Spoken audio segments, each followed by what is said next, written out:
Good afternoon, everybody. My name is John Rydell with CFES Brilliant Pathways. We are here for episode 3 of Insights from Entrepreneurs. Yesterday, we spoke with Ryan McDevitt from Benchmark, satellite propulsion systems company, and he gave us some really good insight about how to become an entrepreneur and what that takes. And one of the things he said that really leads into today's conversation, he said, finding a problem to solve as an entrepreneur, and then and also making it a problem that people are willing to pay for is one thing that stood out in that conversation.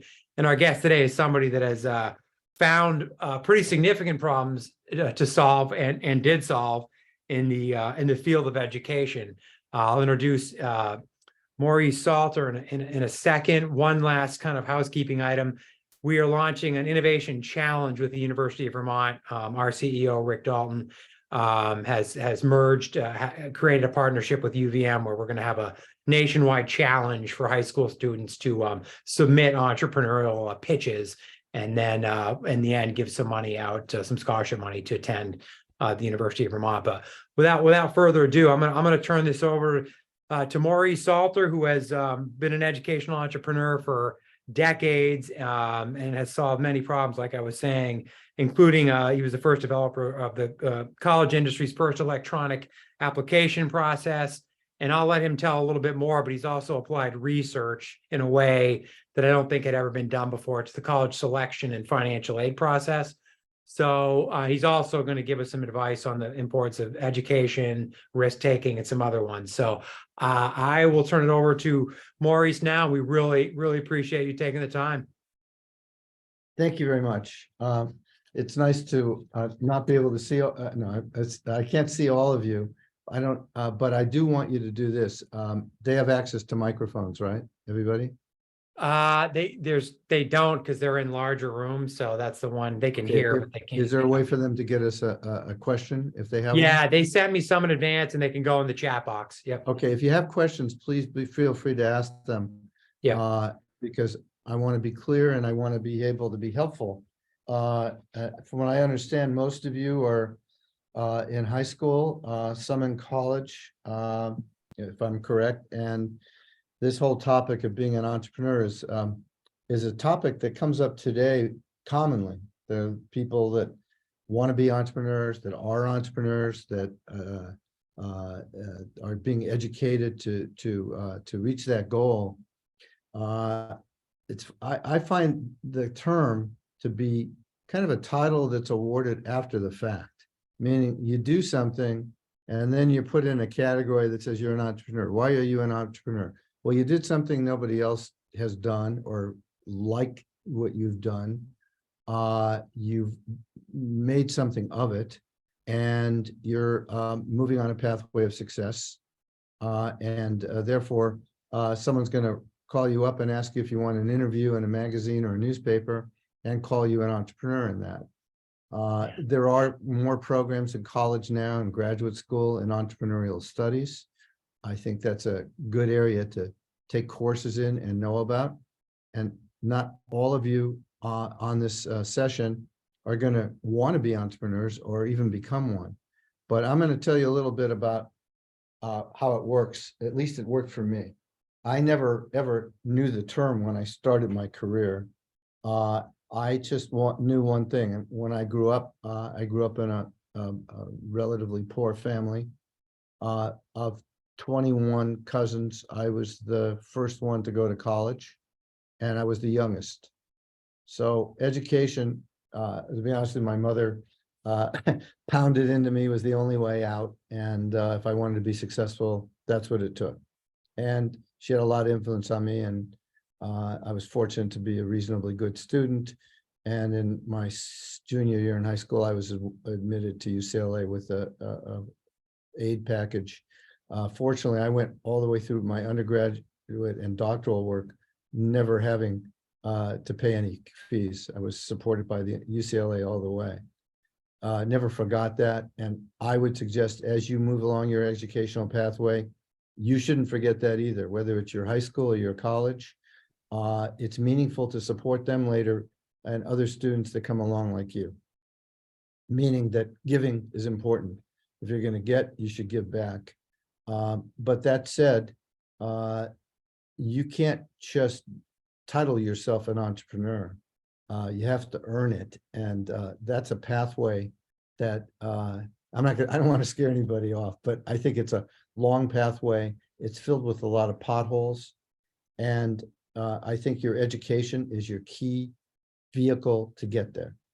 So whatever you're doing now, I can't stress enough how education is the key that unlocks your future, whether it's as an entrepreneur or whatever you do.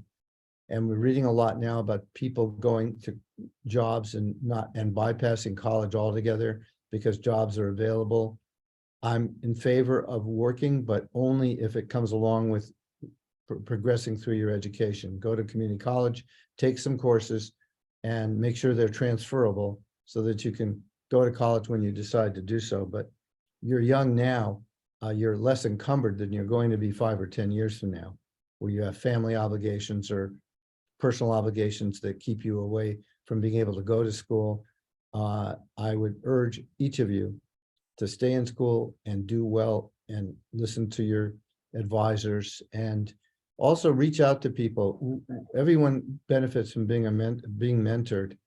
I never thought I was going to end up where I did. I went to UCLA to become an MD, and I was a biology and English major, and English enticed me more than biology, but also I realized that there was a lot more to the world than that.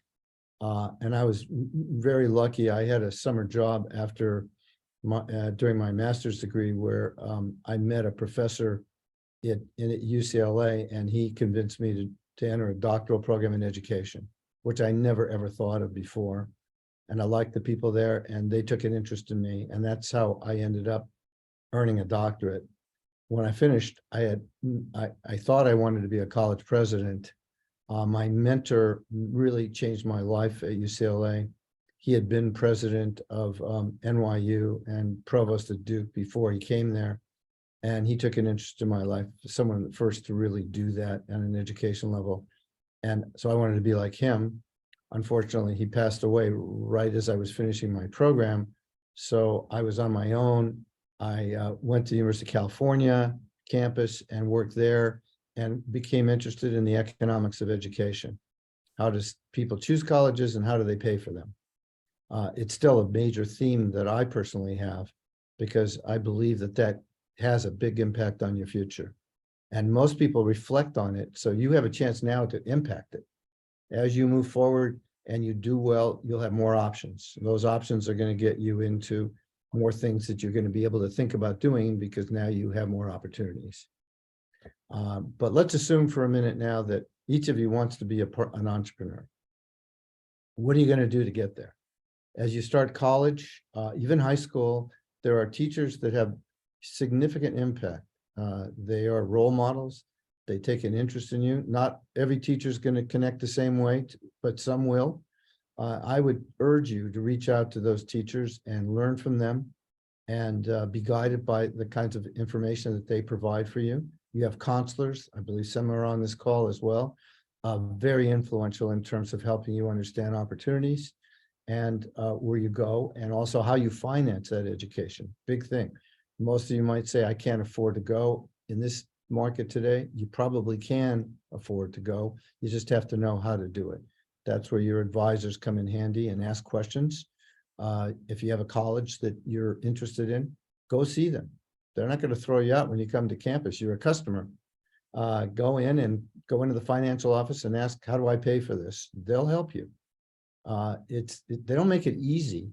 The financial aid forms are still complex and bewildering to many families, because your parents have to work on them as well. They don't know how to do that normally because they haven't had to. So you have to ask for help, and there are workshops. And if you reach out, you'll find someone that can help you. That I'm assured of. But as far as what I'm trying to do today, it's really hard to convey advice, because I don't know each of you. But what I would say is that number one, if you're interested in becoming somebody that really takes an interest in starting something and seeing it through and succeeding with it, then that's a pathway that's interesting. It can be anything. It can be in bioscience, it could be in English, it could be in any subject you want it to be in. The key thing is you need subject matter expertise. I always say, stick to your knitting. If you're good at something that you like to do and you have ideas about it, you'll do a lot better than if someone says, oh, you should learn how to make a new bottle cap for Coca-Cola. Well, what do you know about bottle caps unless you study engineering and whatever you study to become a bottle cap person? You're not going to be able to succeed at that because you're not a subject matter expertise. But you're going to know some things. It could be art, it could be music. And I have a son who, after many attempts, has finally moved into an entrepreneurial where he's doing very well. It's an art, and he produces online programs for people to learn about art and advance it in modules that are easy for them to do in 1 hour sessions. And he has a huge following, all online. I don't even know how he does half of it, but I'm telling you, it works. So those are kinds of things that, and don't get too complicated in what you're doing. The more complicated it is, the more money it takes to start it, and the more likely it is it'll fail. You need to keep it simple. You can always make it more complicated later. But I would urge you to find something you are passionate about, you know a lot about. I would work in that area if you can, get a job to see what it's like when you're actually doing it, and be prepared for failure. I mean, the first try is probably not going to be the right one, maybe not the third one, but over time, you may hit on the right one, and you'll need resources to do that. So you've got to be prepared to invest in it. And that means sometimes friends and family. Sometimes it means getting someone who can, they call them angel investors, people who can help you provide resources. There's a lot of grants and things out there from foundations that support entrepreneurial endeavors.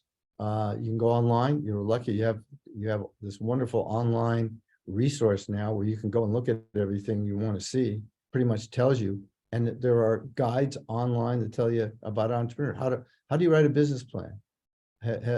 I'm curious if your high schools have taught you a course in how to build a business plan.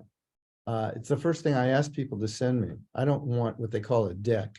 That's like a showcase of what they're trying to do, data to show how they're going to take over the world. And maybe they will. Maybe they'll be the next Bill Gates. I don't know. But there aren't too many Bill Gates out there. So count on the fact that you're not going to be one. And if you do, I want you to remember me. But seriously, if you get your start, then utilize resources, ask people for help. But you need a business plan to show. What does a business plan do? Well, it gives you a model of what you're trying, a summary of what you're trying to do. It gives you a pathway on how you're going to do it. Why is it unique to you? What research shows that nobody's done this, or few have, or done it the way you're doing it? You need financial statements. I don't know how many of you know how to use Excel, but it's a tool. It can be simple, but it should show exactly what it's going to cost you to do what you're going to do. How much is it going to cost to produce that? How much are you going to get for it? How many do you have to sell before you break even? And everything that I just said, double, because it's always twice as much as you think. So, and even I know most of you appear to be in high school, and you're thinking, wait a minute, I only get an allowance every week. I don't have much money. You can build a business model without the money. You just have to know what it's going to take. So when you go down that pathway, is this what I want to do or not? And then I always say to keep it simple. The more complicated it is, the more likely it is it won't succeed, as I said. So make it very simple. Easy, simple ideas are often the ones that are the most successful. Talk to people. Don't worry about people stealing what you have. Whatever you produce, on the bottom of a page that you do, put copyright and proprietary on it, and the 2023. Now you're going to say, I don't have a copyright and I don't know what proprietary means. You don't need either. just put it on there, because someone who may lift your idea doesn't know that either. So if you want to protect it, when people see that, they're less likely to copy it. And copyrights are not hard to get. There's a US Copyright Office, you can apply. They're pretty easy. And even, I mean, even in high school, you can get one. And so those are, and it makes it look more credible when you have those at the bottom of the page. Because people think, wow, this person did some work here to get this, and cares about it. So I would suggest you do that on everything you produce. Not on your papers for your teachers or things like that, but in anything that's related to a business model that you'd like to pursue. The thing I talked about earlier, you have to pay your dues.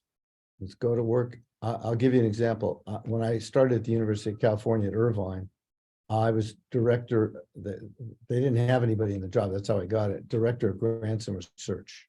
Why? Because through English, I could write well, and I marginalized that program to be able to take on projects where we applied for grants and got them, and I was successful at it. Built a team. I took English majors from the university and hired them, and they helped me write grant proposals, and through volume, we got a lot of proposals and created a whole enterprise for the university. But they all stuck to the same topic, which was economics of education. How do people pay for it? And access. Where do they go? How do they get there? What do they do? Through that whole process, I became friends with a computer science professor, because every day at lunch, I always wanted to swim. I love swimming, but as a kid, I didn't have a pool and I didn't have money to go swim. So I went to the public pool once a month and sat and watched people learn how to swim that way, but I wasn't very good. So at lunchtime, I would go to the pool at the university, and I got to be friends with a swim coach who taught me how to swim. So I went to swim every day, and another person was there learning as well. He happened to be a computer science professor, and we became friends, have lunch afterward. Turns out we had this idea that everybody then applied to college on a paper application. And I thought, my God, if you're applying to 5 colleges, you've got to fill out 5 paper applications, each individually. There's got to be a better way.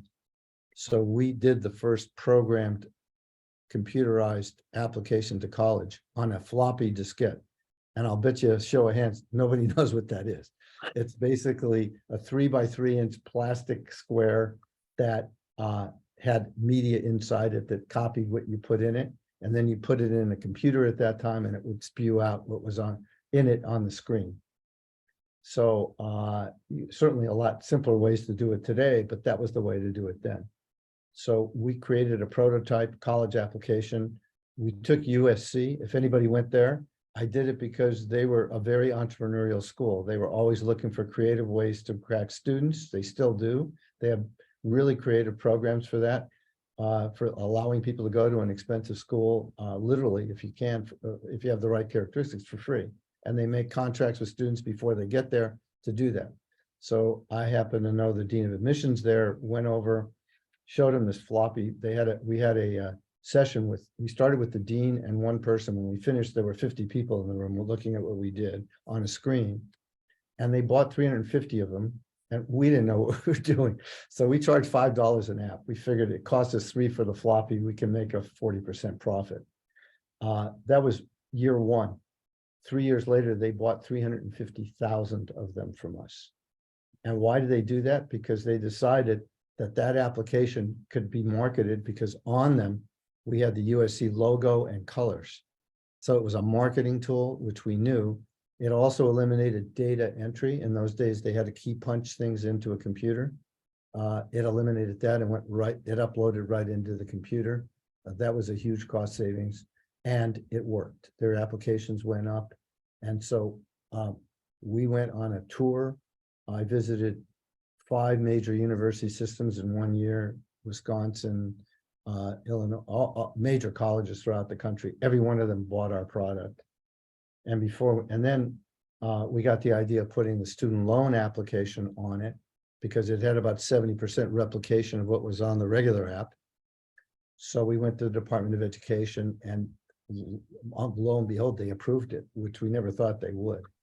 And so we put that on the same app as the application for admission. And lo and behold, in those days, to this day, well, then banks made the loans. So suddenly we were getting calls from Bank of America and all these banks asking us if they could invest in getting their bank in our media so that the student would see the bank when they apply for financial aid. So we had 7 major banks, Citibank, Bank of America, all these big people. And a year later, they bought 40% of our company. I should have retired them if I had any brains, but I didn't. Anyway, it became a national phenomenon, and then they eventually bought out the entire company in 1999. So that's why it was mentioned I've been around a long time. I have, but that was a pathway. We knew the subject. We were experts at either the technology and or the admissions. So we had the expertise, we had the background. It didn't take much to start it up. We worked on weekends to develop it. So it didn't cost us literally anything except for travel. And we knew the people that the market was for. And all those things came together and created a juggernaut. And then later I developed a student loan company because I wanted to help students finance their education responsibly and economically. I feel to this day they're overpaying because the colleges have a lot of issues on how they have to deliver their product. And we have given license to students to borrow. I still think you need to borrow responsibly because you have to expect to pay it back. So I worked on that. We developed a student loan company that gave benefits to students who took student loans and capped what they could borrow, which was unheard of at the time. And we built that up through a series of the same banks that bought my other company were in the student loan business. I went to them and they partnered with us and we worked with them to do all this. And their apps went up because the people respected what they did. And we had a lot of tutorials. And then the government changed to a direct program, it's called, where they made the loans. There wasn't any need for banks at that point. So we pivoted to another program where we took all the loans that were held by banks and sold them to Sallie Mae and some big players. That's how that process worked out. So you can tell just from a swimming pool, all this happened. And I think you have to learn that there are a lot of things you're going to see that you think, God, I could do that better. Or why didn't they think of this or that? Do your research to make sure you find out, did they do their research and is there something they omitted?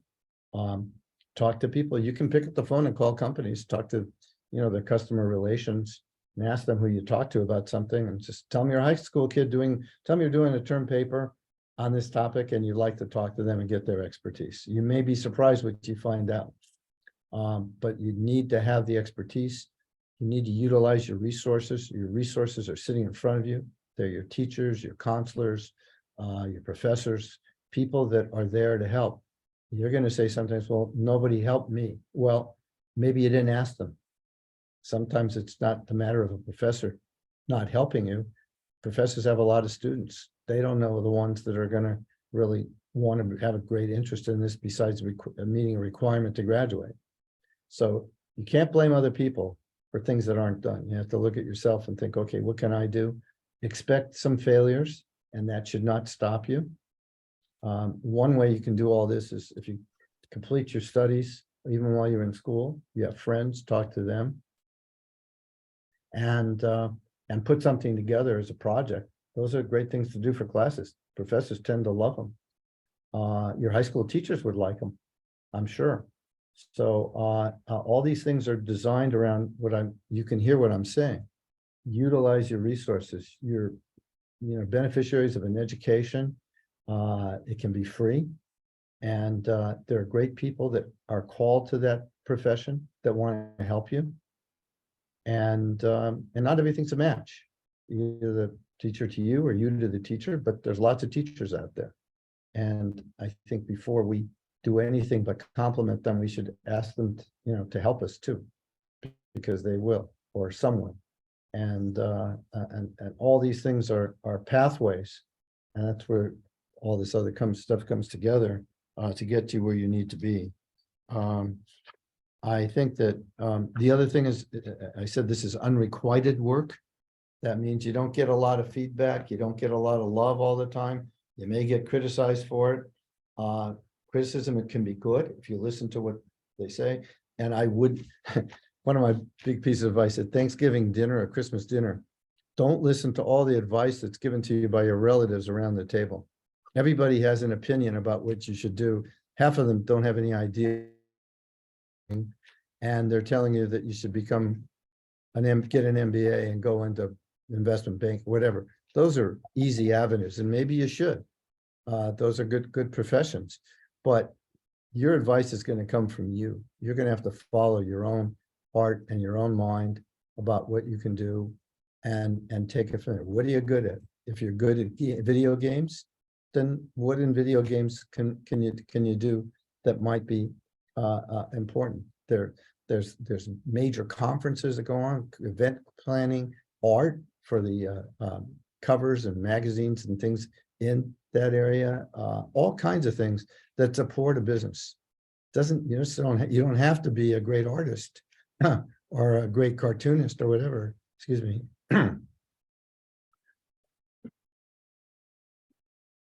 But all those professions need support, and there are things in it that you could do well. I don't want to talk too much here. I don't know what we are on time, so I want to. Yeah, there's a few questions. We're about 30 minutes in. We still got some time for sure. But yeah, so we're getting some questions about, and one of the ones that keeps coming up with students, and you've touched on it a little bit, and we've had different entrepreneurs say different things. The question of whether you should work in an industry that, say, you know what industry you want to have an impact on as an entrepreneur. Should you work in that industry? We had one entrepreneur said, I worked 5 years in the industry, wouldn't have known what to do had I not worked in the industry. The other one said, and granted, it was a PhD project. He said, I knew what I wanted to do. So he got some angel investing, and he just went right into it. He never worked in the field, studied it, but went right into it. Another said they worked and they did it as kind of a side hustle. So what do you think? I know it depends on the person and probably the idea, but do you think it's a good idea to work in the industry first that you think you want to be an entrepreneur in, then launch, or just go for it and figure it out as you go? Well, I think it depends on the industry. Number one, if it's science and areas where there's high level of technical need, yes, obviously to succeed in those fields, you have to have subject. You can major in those areas in school. I love internships too in college, and I think that's a real critical point. So I don't think you have to go out and work in the industry for a decade before you start to become an entrepreneur in it. But internships are critical in school. I'm glad you asked the question, because I left that out. But working during school, I mean, I worked 30 hours a week the whole time I was in college. And I took my class, it was interesting, I took my classes in the afternoons because UCLA had very few classes in the afternoon. They were always small because everybody wanted to be done by noon. And I started at noon, and I was a truck driver. So I worked as a truck driver in the morning from 5 a.m. to about 10, 11, and then took a shower, came to class, and took my class in the afternoon, and went to the library and studied after that. And the classes were small. I thought I had better teachers, not better teachers, better teaching environments than a 200 student classroom. But I had great instructors that I got to know. But I'm saying that okay, I didn't do anything entrepreneurially in truck driving, but it did pay the bills. Yeah. But the point is that you don't have to work in the field per se, but aligned expertise is important. So if it's through an internship, if it's through part-time work, all kinds of things that you can do to learn about it. And a lot of young people today have incredible, enormous abilities. They've played video games, they've done a lot of things that expose them to computers, and they're doing those things outside of school as well as in school. So they know a lot. They know a lot more than you think they do. If I have a tech problem, I call my 9-year-old grandson. He knows more about how to get me going than anybody else does it. If I bring an expert in, they don't know as much as he knows. And he loves doing it. Of course, he charges me, but that's what I taught him to. He's smart, right? So, but the point being, it's a good point. Expertise comes from a lot of different areas. And what do you do if you're a great cook and you're majoring in engineering. I mean, maybe you want to be a cook. Maybe you want to be a chef. You can go to work in a restaurant. Start as a busboy, a woman, and move your way up and learn from the best and what they do and how they do it. Study it and learn it. So you can do it hands-on, you can do it through a job, you can do it through school. I mean, I don't know if you take 2 courses in something and you want to go do it. I think I get a little more experience under my belt than that. But I think it's something that can be done. Gotcha. Yeah. We've got a few up in the chat box here. You've touched on them a little bit, but one question: how did you come up with the idea to create the electronic college app, which you briefly mentioned? And then you could sort of take that one, but also there's a follow-up as sort of, what do you think what qualities do you think every entrepreneur should possess? And then do you have anything that you favorite part of being an entrepreneur for you? So those are kind of 3 different questions. I always say it's because I can never hold down a job. I had jobs. I actually worked at the university, but I think the best part is that you get to do things that you're responsible for, that you feel good about creating. Also, you have to be prepared for failure. And not everything I've done has worked. And I've lost a lot on opportunities that were expensive and didn't pan out. So it's not always everything turns to gold. And I also think you have to, give back. You have to help. If you're going to be a good entrepreneur, go back to your high school and help kids there, volunteer. But I think you have to give back. And if it's a college or university or a setting that helped you and you're successful with it, they need resources. They need people who donate and support them.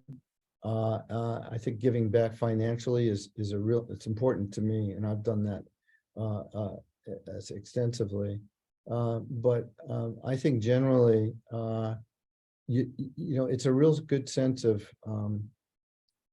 feeling good about what you do in a unique way. And you're not dependent on. I don't think. I mean, I personally would not have wanted to have a working environment where I'm working toward a pension, and then counting the years in which I retire. I think that it takes a certain person to do that. You have to be resilient. You have to be able to, well, I can't use the term, but you have to make things positive that are negative. And you have to know when to quit. You have to know when to walk away and say, okay, you know what, this hasn't worked. I learned a lot, but hanging on when you know the signs are there, the gut feeling is you shouldn't be doing it, don't do it. You'll find something else. It's hard. And especially as you get older, where you have families and responsibilities, making changes in your life at that point are really challenging. You need support people to help you do that. Yeah, that's really helpful. That there's a question here, and it's basically it's what if I'm not a risk taker, but I want to be an entrepreneur? Get a partner. Partner with somebody who is a risk taker. That's good. And partner with that person and develop it. I had a partner. I mean, I didn't know how to program. He did all the programming, but if it weren't for his expertise, I couldn't have done what I did. And if it weren't for mine, I do well with people, and I meet people that I kind of register who could be helpful. When we started out, one of the things we did is I had someone who I knew was CEO of an education company. I knew they were anxious to grow it, and I went to them to get an investment initially. And in those days, we walked out with. I went into a meeting, and 3 hours later, I walked out with a check. So you can't be shy, but you're not. You can get the exit door as well as you can get the entrance. So, but if you're shy and you don't think you have it's not the confidence. Confidence builds. Shy people can become very confident. But if you need, to complement what you do with someone who does that well, and then you'll both be happy. You're doing what you want, they're doing what they want. Mm-hmm. Yeah, that's good. And then we have schools, kind of across the country weighing in here, and Rick Dalton, our CEO, and I were talking about, so Burlington's Vermont has become sort of this mini tech hub we've got a lot going on here. Not always the case just across the lake, say parts of upstate New York, even rural Vermont, or in Wyoming, other places where the word entrepreneurship wouldn't like necessarily pop out because it's so associated with tech and other things today. Do you think it matters regionally where you launch or try and start an entrepreneurial venture? Well, personally, I like the rural, less traveled road better Mhm. because there's less competition and there's still the same needs. So, and you're starting smaller, so it doesn't cost as much and you're gonna get more receptivity because they need that. I wouldn't want to go into New York to start, I can tell you that. Not unless you want to go in the lion's den. Yeah. There's a lot of stuff going on there, and chances are what you're doing, somebody either has done or they're gonna do it when they find out you did it. So I think rural areas or less served areas often have great need and they have resources. They may have grants and funds to support people who are addressing those issues that aren't addressed in urban areas. So I wouldn't shy Yeah. away from it. No, that's encouraging because a lot of our students are from West Texas to, we have a lot of students in rural areas. Just as an interesting example, like Jeff Bezos, the founder of Amazon, launched Blue Origin in near a town called Van Horn, Texas, where CFES has a school. There was nothing there. Now these kids can go to, UTEP not far, come back home and work there at that company. But it's also, I say that because it's also spurred thoughts for students like, hey, maybe I can't be Jeff Bezos, but pretty cool to see this thing launch and these new ideas. It's just spurred a whole different inspired kids in a different way in rural areas. And given what you just said, that makes a lot of sense. I mean, the competition's less. There is surprisingly more resources than one might think. And then during COVID, of course, people started working remotely from rural areas. So now that's also, a possibility. So that's And don't forget, encouraging. we have an incredible technology platform available to us anywhere. You could be, I mean, people working from home and like you said, nowhere we know, but they're same involvement as you have being in an urban center or someone does. But I certainly wouldn't, I mean, I almost think I might be more attracted to that. Yeah. because of what I said. Yeah. Yeah. Interesting.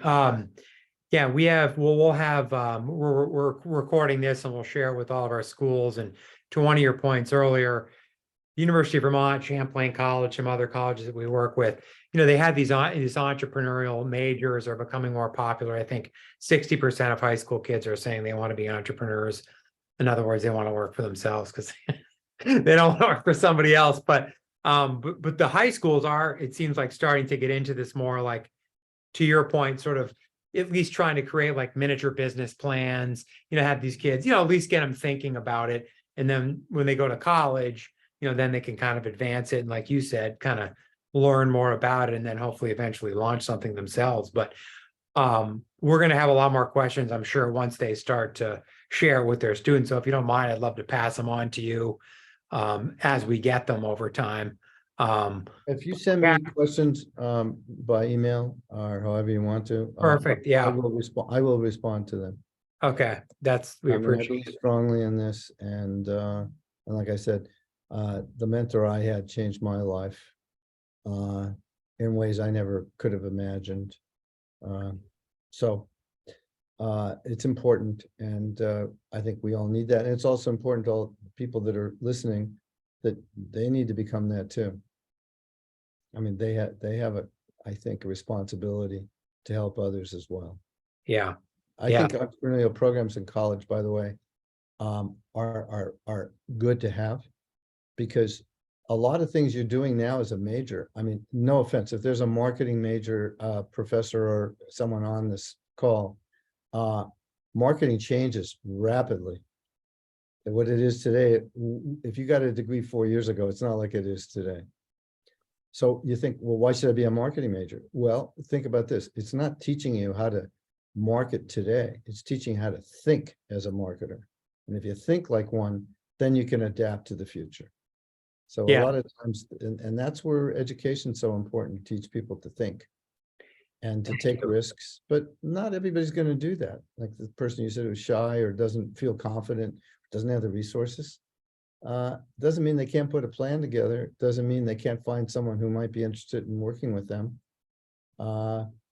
So, I mean, if you're at the Thanksgiving table and you've got a relative that's filled with advice who doesn't know you, tell them, great, I love what you're saying. I've got a great idea. How much do you want to invest in it with me? They won't say another word after that. Love it. Yeah, that's good. That's good advice. Yeah, and then I one last, if you have any parting words of advice, we do have a question. What's been your biggest learning experience as an entrepreneur? And maybe that question with a little bit, any parting advice you might have would be a good place to wrap it up. So again, the question is, Yeah, just what has been your biggest learning experience as an entrepreneur? I would say to take risks that you're passionate about and be prepared for them not to work. I like it. Yeah, that's. And you've got, it helps to have people that are supportive around you too. I'm very fortunate in that my wife has always supported she sometimes calls them harebrained ideas. But she supported them. That's important too. You have family in a lot of cases. Their support's important. So that's where sharing what you're doing with them is important too. To look at, this is what I'm doing. They might say, we think you're full of it, but then ask them why. What is it that you think I should be doing differently? Don't just say, I'll never talk to you again because you insulted me. Yeah. But ask them how they can help you. And if I make these changes, would you support this? Yeah, that's two things you just said, like be prepared for failure, just to develop a thick skin in that way. And then like you're saying, don't get all offended if someone thinks your idea is off slightly, find out why, again, thick skin, and then move forward with it. I think that, a lot of our students are sort of this insecurity, imposter syndrome, all these terms that, they're afraid. And if they get, there's this rejection, then like, oh, I got to get out of this. It's not going to work. But to hear you say that somebody's experienced failure and huge success, think it means a lot. And it's sort of a mental preparation for somebody to get in that mindset and, not fear rejection somehow. It's harder, I think, when you're younger, but. Yeah. The other thing is, you mentioned earlier to me that a professor that spoke in one of these programs said that people should find a problem to solve. And I don't think you have to find a problem. I think you have to find something you're passionate about, that you know a lot about, and that you think has a better way or a different way of looking at it. But it may not be a problem. It might be something quite the opposite. You have to also, I would read a lot too. If you read newspapers every day, you learn a lot from what's going on in them as to what people are facing and challenges in business and other things. Wall Street, I read the Wall Street Journal every day. Yeah. Only because it's eclectic. It gives you business, but it also gives you a view of the world and some politics. So if you're going to read one thing, that's the one that I read. I tend, well, I don't read my local newspaper. Let me put it that way. I want a more global look at things. And if you can read one thing, that's it. But be informed. Ask questions. That's why you're learning. That's why you're in school, and I hope everyone here appreciates the benefit they have to have an education and how it changes their lives. Quality of life goes up the more you're educated. I don't care anybody. You can get jobs right now that, like truck drivers, get paid a lot of money, and it's a good job. But get an education too. You don't just, and now you have online learning, you can do that. So if you're going to do something that makes money, that's great. Or if you like it, that's great, but don't abandon your education. Stick with it. Yeah, I couldn't agree more. I just, the combination of the two is just like you said earlier, it teaches you how to think. And then, yeah, whatever profession you go into, you can figure that out. And it's just the combination of the two. I think that's a great advice and a a great place to leave it. I was a reporter for a number of years. I could continue and ask you questions all day because it's Good. fascinating to me. We just want to tell you how much we appreciate it. And like I said, we'll have more questions come in, and thanks for taking the time to talk to us today and also to respond to some questions as they come down the line. My pleasure. Thank you for having me. And thanks Yeah. to all of you for listening to me. And I wish you all great success at becoming entrepreneurs. Perfect. Yeah. Thanks again. We really appreciate it. Good. All Thank right. you. We'll see you soon. Yes, you will.